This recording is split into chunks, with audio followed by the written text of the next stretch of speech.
In the 1970s, Qatar was just another small desert nation known for oil. But oil was a crowded market with too much competition and unpredictable prices. So when Qatari leaders discovered something far more valuable beneath their sandy shores, they recognized an opportunity that would transform their country forever. Deep under the Persian Gulf lay the North Field, the world's largest non-associated natural gas reserve, and though this giant gas field was shared with Iran across the border, Qatar saw a chance that their Iranian neighbors could never take advantage of because Iran was under international sanctions and political isolation, which meant Qatar could move forward alone with confidence. In the 1990s, when most people thought Qatar should simply pump gas through pipelines to neighboring countries for quick profits, the nation's leaders made a bold and daring decision that seemed almost crazy to financial experts and international observers. Instead of building traditional pipelines that would lock them into selling gas to nearby nations, Qatar decided to invest billions of dollars into liquefied natural gas, or LNG, which meant turning gas into a liquid that could be frozen, stored in massive tankers, and shipped across oceans to customers anywhere in the world. This strategy required building expensive processing terminals that would cool natural gas to extremely low temperatures, purchasing giant ships that could carry liquefied gas safely across international waters, and most importantly, signing long-term contracts with countries and companies that guaranteed they would buy Qatari gas for decades into the future, which seemed like an enormous gamble because nobody could predict if prices would stay good or collapse. The financial experts and banking institutions that Qatar approached were skeptical because LNG infrastructure required an upfront investment of tens of billions of dollars with no guarantee that customers would actually buy the product, and natural gas markets were notoriously unstable and unpredictable. International banks hesitated to finance Qatar's ambitious plans because the numbers seemed risky on paper. But what the bankers and analysts failed to understand was that Qatar was not playing a short-term game focused on making quick profits.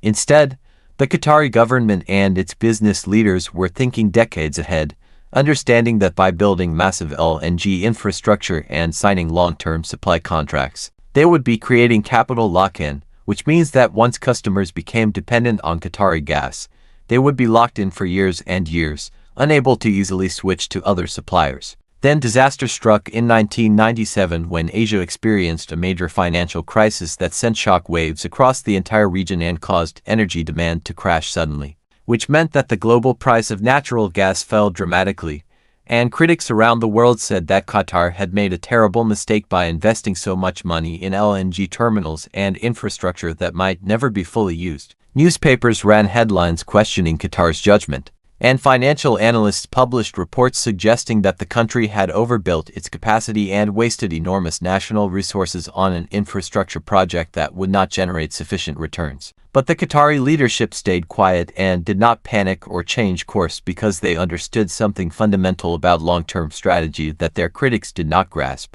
While everyone else was focused on the short-term price of gas and how the Asian financial crisis affected immediate profits, Qatar was playing a completely different game based on patience, discipline, and the belief that eventually the world's largest economies would need more energy than ever before.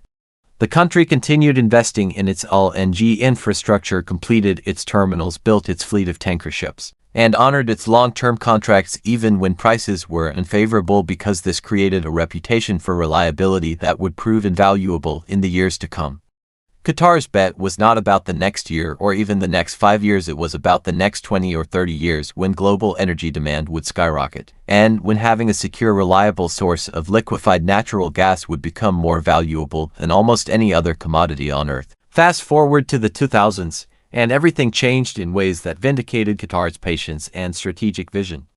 China was industrializing at a breathtaking pace, becoming a manufacturing powerhouse that required enormous amounts of energy to power its factories and cities, and Chinese demand for natural gas grew exponentially year after year. Japan faced a catastrophic nuclear disaster at Fukushima in 2011 when a massive earthquake and tsunami destroyed its nuclear power plants, which had previously supplied about one-third of Japan's electricity, and suddenly Japan needed to replace all that lost nuclear power with alternative energy sources, which made LNG imports from Qatar absolutely essential for the nation's survival.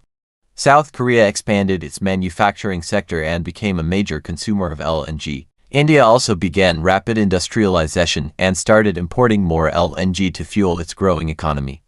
Suddenly the demand for LNG that seemed uncertain in the 1990s became explosively high in the 2000s, and countries around the world were competing to secure long-term supply contracts. But here was the problem. Most countries had not invested in LNG infrastructure and could not simply start producing liquefied gas at scale. Building an LNG terminal takes many years and billions of dollars, which meant that when global LNG demand surged, only a handful of countries could actually supply it, and Qatar controlled the largest share of global LNG production. All those long-term contracts that Qatar had signed in the 1990s suddenly became incredibly valuable because they guaranteed that Qatar could supply gas to its customers at negotiated prices. And these customers could not switch to other suppliers even if they wanted to because they were locked into multi-decade agreements. This created predictable and stable revenue streams for Qatar, allowing the government to forecast its budget and invest in long-term planning with confidence, whereas other energy-producing nations faced boom and bust cycles where prices fluctuated wildly. Investors around the world noticed Qatar's stable cash flow and reliable revenue, which meant the country's credit rating improved. Banks became eager to lend to Qatari companies, and international investors wanted to buy bonds and assets from Qatar because it seemed like a safe investment. The Western financial world, which had previously viewed Qatar as a distant desert nation of little importance, suddenly paid attention to this small country that had engineered an energy strategy of remarkable sophistication. But the masterstrokes of Qatari strategy did not end with simply producing and selling LNG, because the real genius lay in what Qatar did next. For many years, Qatar intentionally capped its LNG production, choosing not to build new terminals or expand existing ones even though global demand was rising and prices were strong, which meant that supply remained limited and tight. And limited supply with growing demand meant that Qatari gas could command premium prices in international markets. This is textbook monopoly strategy, the kind of approach that technology companies might use to maintain pricing power, but instead of controlling a software platform, Qatar was controlling a physical commodity that energy-dependent nations desperately needed. When you control supply of something that everyone needs and cannot easily substitute, you have enormous power. And Qatar leveraged this power masterfully by maintaining production discipline and ensuring that demand exceeded supply, which meant prices stayed high and stable. Oil-producing countries and other gas producers watched this strategy and envied Qatar's ability to maintain such consistent high prices. The wealth that poured into Qatar from its LNG business was staggering, with gas revenues reaching tens of billions of dollars every year. But unlike some oil-rich nations that squander their resource wealth, Qatar made another brilliant strategic choice by establishing the Qatar Investment Authority, a sovereign wealth fund that invests surplus revenues wisely for the long term. Instead of spending all the gas money on immediate consumption, the Qatar Investment Authority took a significant portion of that revenue and invested it globally in real estate, financial assets, stocks, bonds, and ownership stakes in major international companies. Qatar began buying luxury skyscrapers in London's most expensive neighborhoods, purchasing high-end properties in Paris and other major European cities, and acquiring major shareholding positions in institutions like Barclays Bank. Qatar even purchased iconic buildings in the world, such as the Shard in London, one of the tallest and most prestigious skyscrapers in Europe, which sent a signal to the entire world that Qatar was not just a gas exporter, but a major player in global capital markets. This transformation of gas revenues into diversified global assets was incredibly important for Qatar's long-term strategy because it meant that even if global energy markets changed, even if demand for natural gas eventually declined due to renewable energy, Qatar would still be wealthy because it would own valuable assets around the world generating income from many different sources. By converting a temporary commodity windfall into permanent capital assets, Qatar created a sovereign wealth that transcends any single industry or market, and this approach proved far more sophisticated than the approach taken by many other oil and gas producing nations that simply spent their energy revenues as quickly as they earned them and then faced poverty when energy prices fell. Meanwhile, the geopolitical consequences of Qatar's LNG dominance rippled across the world. Europe relied heavily on Russian natural gas delivered through pipelines, and it found itself vulnerable to Russian political leverage and supply threats. When Russia cut off or threatened to cut off gas supplies to European countries as political punishment, European leaders realized how dangerous it was to depend on a single authoritarian supplier, and they desperately sought alternative gas sources, which made Qatari LNG critically important for European energy security. Asia locked itself into long-term LNG supply agreements with Qatar, which meant Asian countries paid premium prices for gas, but gained the security of reliable supply that would not be interrupted by political crises. Competitors who tried to scale up their own LNG production found themselves at a disadvantage because Qatar had already captured the largest share of global LNG customers through long-term contracts, and building new LNG terminals took many years and billions of dollars. What Qatar had accomplished was remarkable. It had taken a natural resource that many nations possessed, and through strategic patience, massive capital investment, careful contract negotiation, and disciplined supply management, transformed itself from a small desert nation into a major player in global capital markets and geopolitics. The country did not just sell gas, it monetized dependence, creating situations where energy-consuming nations had no choice but to buy Qatari gas at prices Qatar controlled, and then using those enormous gas revenues to build a diversified global investment portfolio that guaranteed Qatar would remain wealthy for centuries. Today, the world faces dramatic energy transitions as nations commit to reducing carbon emissions and transitioning away from fossil fuels toward renewable energy sources like solar and wind power, which raises the question: is Qatar's LNG monopoly strategy still relevant, or was it a brilliant strategy that worked only during a specific historical window? Interestingly, Qatar has not panicked or changed course.